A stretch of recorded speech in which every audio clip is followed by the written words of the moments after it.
Indian Music Studio. Indian Music Studio.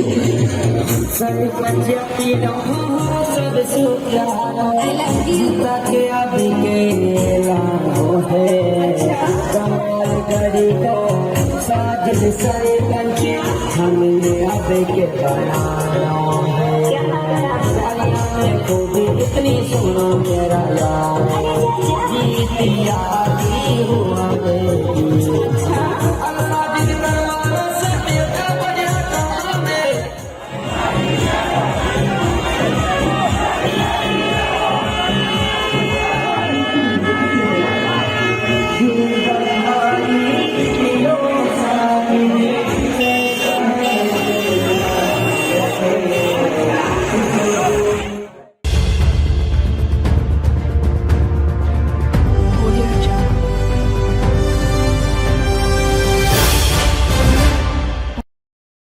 नमस्कार, मैं महबूब खान और आप देख रहे हैं दी वॉक्स वायर। और आज हम आए हैं, जैसे कि आपने पहले विजुअल्स देखे हैं, जमालगढ़ ग्राम पंचायत में, जहां से साजिद भाई उम्मीदवार हैं। साजिद को जन समर्थन का बहुत साथ मिल रहा है, तो आइए इनसे हम थोड़ी बातचीत करते हैं इस बारे में। जी साजिद, स्वागत है आपका हमारे साथ। अस्सलाम वालेकुम। वालेकुम सलाम। जी साजिद, बताइए हमें, जैसे कि आपका जो जन समर्थन रैली आज निकली थी, उसके बारे में क्या कहना चाहेंगे आप? जी, आज का जन समर्थन बहुत ही भारी जन समर्थन था। गांव के चारों तरफ हमारा रोड शो था, लगभग 4 घंटा तक रोड शो चला था। और जैसा हमें जन समर्थन मिल रहा है, इंशाअल्लाह बहुत भारी मतों से हम जीत प्राप्त कर रहे हैं। और ये हमारा जो जन समर्थन है, हमारी जो कुछ यहाँ की जो मांगे हैं उनको हम उठा रहे हैं। जैसे यहाँ के गली और रास्ते आपने देखे होंगे, उनकी हालत बहुत बदतर है और पानी की समस्या है।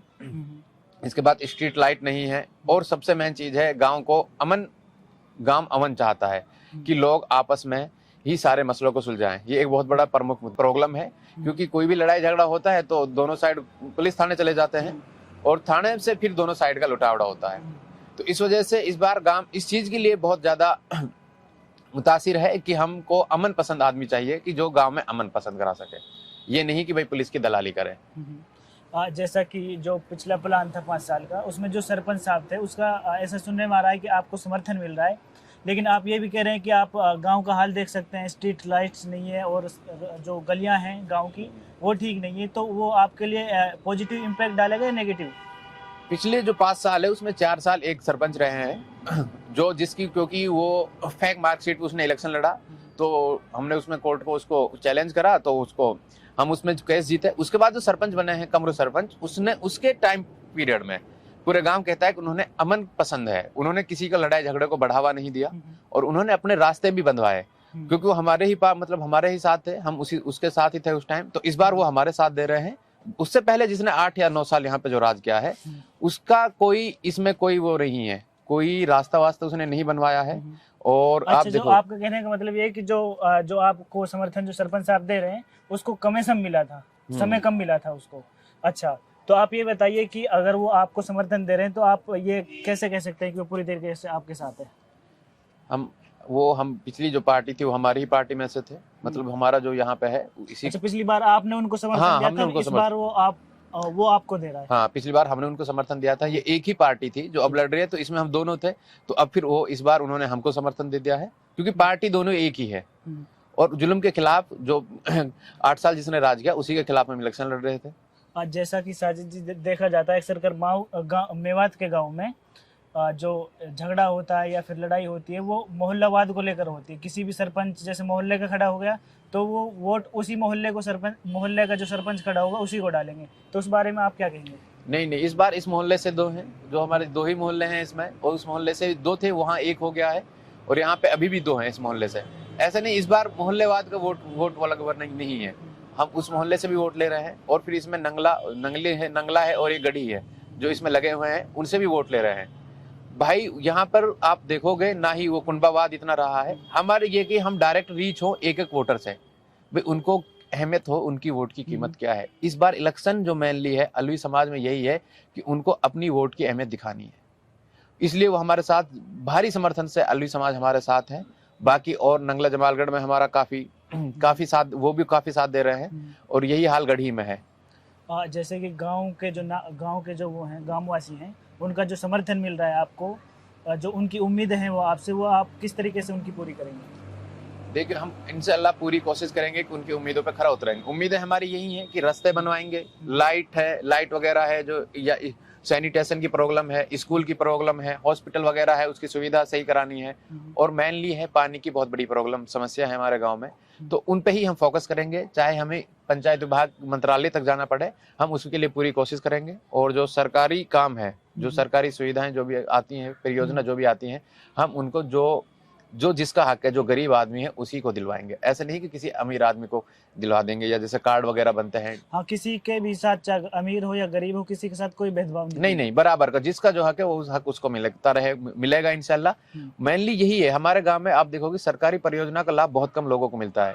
यहाँ पे जो अब तक सरपंच थे, या तो 2-2 हजार रुपए कार्ड बनवाने के लिए लेते हैं, जैसे घर वगैरह बनते हैं 5-5 हजार रुपए की उनकी डिमांड होती है। कोई भी काम हो वो वोटर से रुपया लेते हैं। हमारा मेनली फोकस यही था कि ये चीजें खत्म करनी है। यही संदेश हमने लोगों तक पहुंचाया है। गांव में जो करप्शन तो होता है, हाई लेवल पे भी होता है, लेकिन गांव में लो लेवल पे होता है। तो जितना भी करप्शन होता है आप उसको खत्म करना चाहते हैं? जी, गरीब आदमी के पास इतना नहीं है। आपने उनसे रुपए ले लिए, फिर भी उन्हें प्लॉट वगैरह कुछ नहीं मिला है, तो उनको वो एक तो वैसे ही गरीब है। जैसे मनरेगा में है, मनरेगा में भी यही मसला है। तो हम जो मनरेगा जो डिजर्व करता है, जिसको अपना रोजगार लेना है, जो 100 दिन का गारंटी रोजगार है, हम उसको देंगे, उसी से काम कराएंगे, और उनका पूरी पेमेंट उन्हीं को होगी। तो साजिद जी, एक बात बताइए, जो सबसे इंटरेस्टिंग सवाल है वो ये है कि आप जामिया मिल्लिया इस्लामिया जैसे संस्थान से पढ़े लिखे हैं, और आप टीचर प्रोफेशन में भी जाने वाले थे, लेकिन आपने राजनीतिक कैरियर क्यों चुना?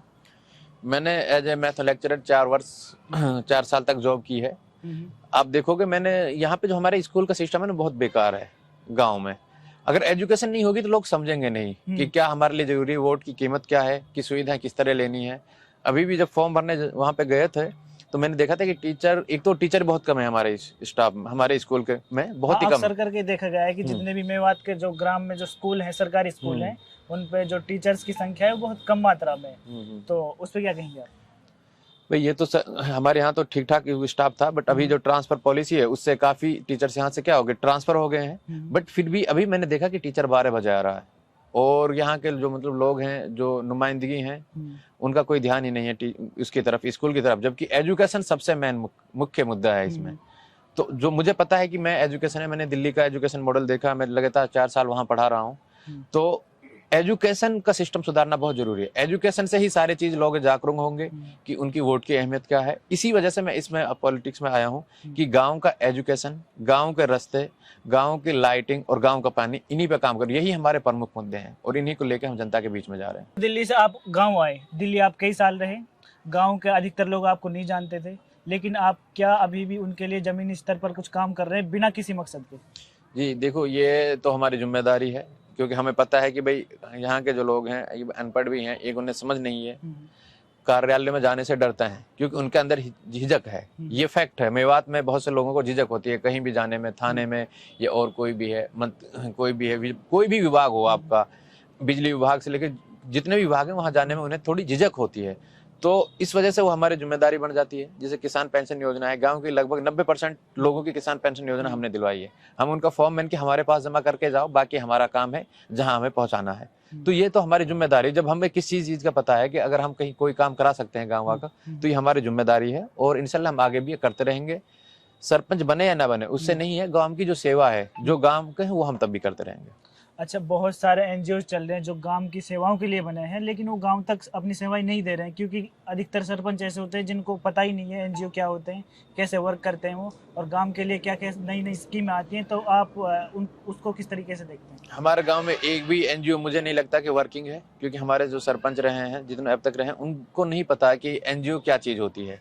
और इंशाल्लाह हम एनजीओ से बहुत से यहाँ प्रोग्राम, मेरा लाइब्रेरी का है, बात भी हुई पड़ी है एक एनजीओ से कि वो लाइब्रेरी का यहाँ फंक्शनल करेंगे, और बाकी चीजें एनजीओ से बात करेंगे तो हम लेके आएंगे गांव में, क्योंकि एनजीओ भी बहुत इंपॉर्टेंट रोल है किसी भी गांव के उसमें विकास में। एनजीओ का भी एक रोल होता है। अगर आप एनजीओ से अच्छी जानकारी है तो आप उनको फ्रेम दीजिए, ये समस्या है, तो वो आपके लिए उस पर कुछ ना कुछ काम करेंगे। तो मेरा पूरा इरादा है कि एनजीओ को भी मैं गाँव में लेके आऊंगा। देखा आपने जैसा कि एक शिक्षित व्यक्ति या शिक्षित सरपंच सिर्फ शिक्षा की ही बात करता है, क्योंकि शिक्षा से ही आप अगला कदम रख सकते हैं, कोई भी सवाल कर सकते हैं। अगर आपके साथ कुछ गलत हो रहा है तो आप उस पर सवाल उठा सकते हैं, सिर्फ वो शिक्षा की ही बदौलत है। तो शिक्षित सरपंच का होना बहुत ज़रूरी है, बहुत ज़रूरी है, क्योंकि आने वाला टाइम बिना शिक्षा के नहीं चलने वाला। और आप देख सकते हैं कि मेवात के अधिकतर गाँव में बिना शिक्षा को एक नॉर्मली ले लिया जाता है।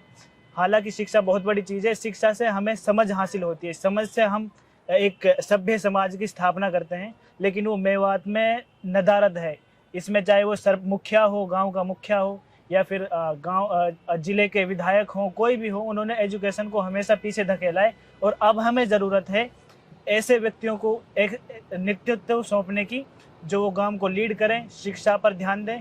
क्योंकि ये जाहिर सी बात है, ये साहित्य में भी दर्ज है कि जो लीडर है वो रीडर है, जो पढ़ता है वो लीड करता है, नेतृत्व करता है। तो हमें ज़रूरत है ऐसे लोगों की जो एजुकेशन को आगे लाएं, एजुकेशन पर काम करें, और मेवात को इसी की खास ज़रूरत है। तो साजिद जी, बहुत बहुत धन्यवाद आपका। थैंक यू, बहुत बहुत शुक्रिया आपके पूरी टीम का। तो बहुत बहुत शुक्रिया आपका, और आप हमारे द वोक्स वायर चैनल को सब्सक्राइब करें, लाइक करें और शेयर करें। धन्यवाद।